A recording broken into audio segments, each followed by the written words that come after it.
Hey, welcome to another episode of Just a Pinch. I'm Simon, an enthusiastic home cook. I've got such an incredible recipe for you today. It's bolognese. Let's just get into it. Recipe is linked in the description down below. Right, let's go. We need to chop up our vegetables, and in front of me I've got the holy trinity. You've got carrots, onions and celery. These three vegetables essentially create like a foundation of flavor. They're used in stews and in sauces and a bunch of other dishes. Now I want to chop these up as fine as possible. So I'm going to put the knife to the side and I'm going to put these through a food processor. Now because I'm not exactly very fancy, I haven't quite got a food processor. However, this NutriBullet will just do the job. I'm trying to get them as fine as possible because they're going to cook into and melt into the sauce. It's going to be so delicious. Blitz your carrots, your onions and your celery and then set them aside.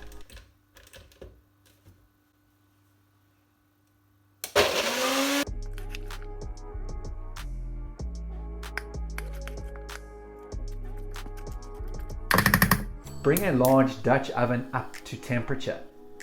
Add about 1 or 2 tablespoons of olive oil. You want to get your pan up to temperature because you're going to try and add as much browning to that mince. I'm going 80-20 beef mince. Of course, you're welcome to use veal or pork or even a combination of the two. Slowly start separating it out. What you're trying to do is have that Maillard reaction, which we tend to talk about a lot in this video, but it's that brownness that's going to add deep, rich, complex flavor on the beef. Now beef mince contains quite a lot of moisture. There's fat and there's water in there as well. So you need to be really patient and let that moisture evaporate and cook off. I find it's best to actually use your ears when you're cooking. There is a massive difference between what this sounds like to what this sounds like. So it's been 10 minutes and I reckon we're just about there. Let's have a squiz. Yeah, you see, this is what I am talking about. The beef is still juicy, but as you can see on the outside, we've got that really nice, colorful crust. It looks gorgeous. This step right here is probably the single most important step to adding a complex, deep beef flavor to your bolognese. Get this right, and you're gonna smash it. Remove your beef from the pot and add your vegetables in here. What we're looking to do is sweat these off and cook off that raw vegetable flavor. There's nothing worse than a raw onion when you least expect it. That thing smashes your breath. Just ask my work colleagues. Again, you're going to have to exercise some patience here. This could take up to about 10 minutes. Add 1 clove of crushed garlic. Now, I don't have fresh nutmeg on me. I've just got the ground stuff that you got in a little bottle, but that'll do as well. Just a tiny little pinch will do. Add your tomato paste. Make sure you stir that through, and the tomato paste needs to make contact with the heat as it needs to cook for about 4 or 5 minutes. We need to get rid of that bitter tomato flavor. Once your vegetables start to stick to the bottom of the pan, that's when you know it's time to put your mince back in. Grab your favorite bottle of red wine. Please don't use that box 5 litre that you've got at the top of your fridge. That's not for this. Grab your favorite bottle of red wine. As you can see, we've gone with a South African Pinotage. This one's from Stellenbosch. It's got really nice, deep, rich flavors. Now, add this to the pot and deglaze. Try and scrape all of that brownness that's been sticking to the bottom. That's going to mix into the sauce and add extra flavor. If red wine's not your thing, you're welcome to use white wine. In actual fact, if wine or alcohol is not your thing, that's totally okay as well. You can just completely skip this step. Once your wine has reduced by half, it's now time to add in the stock. Lower the temperature of your pan. All we're looking for is a really gentle simmer. You can add some fresh herbs. Here I'm going with thyme, but of course you can use whatever you got in your fridge. If there's rosemary or sage, it's completely up to you.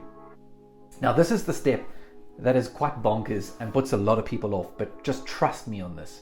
We're going to be adding cream to our bolognese sauce.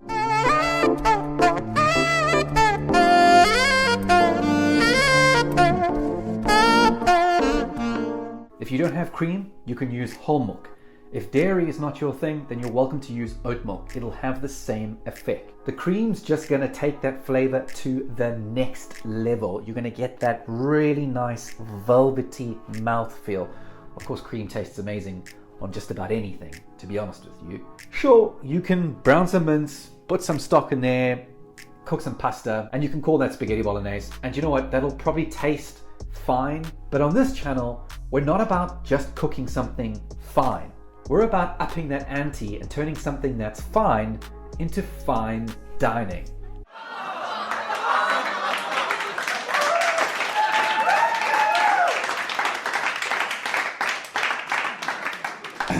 Gently let it simmer for a minimum of an hour. Personally, I'm going to go for 3 hours because the longer you leave it, you're going to be left with more deep, rich, and concentrated flavors.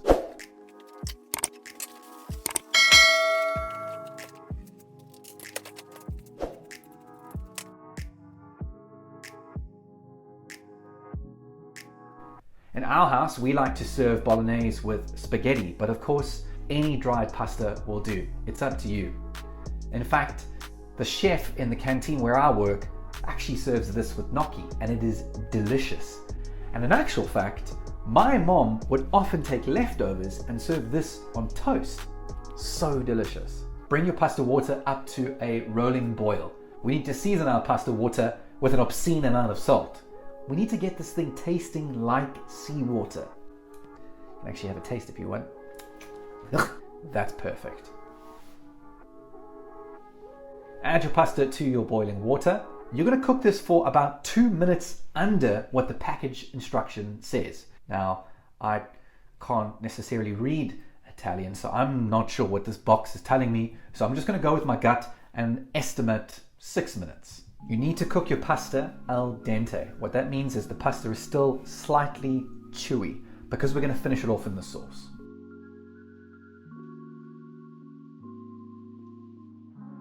Save some of that pasta water. You're going to need this later. Drain your pasta. Dish some of your bolognese into a pan.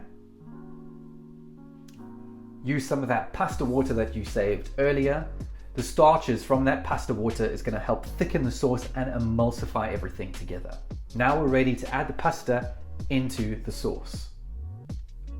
Mix it all together, stirring quite vigorously, and combine all of those sauces.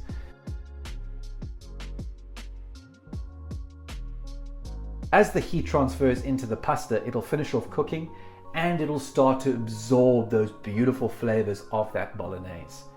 I think we're now ready to plate. You can try and do fancy little tricks like me, rolling this into a nice nest, but as you can see, it's not going so well. However, plate your pasta.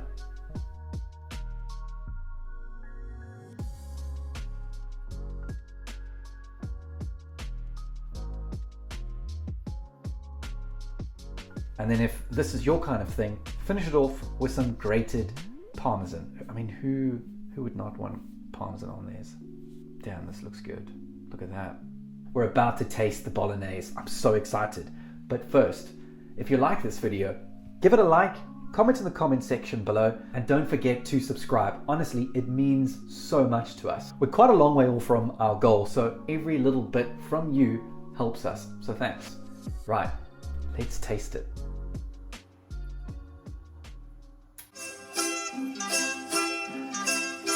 When the moon hits your eye like a big pizza pie, that's amore.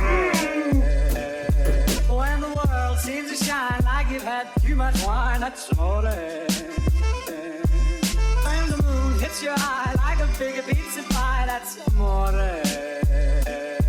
When the world seems to shine. This is so delicious. This is so unbelievable. And so easy to make. 10 out of 10. Yeah. Are you filming? Hey!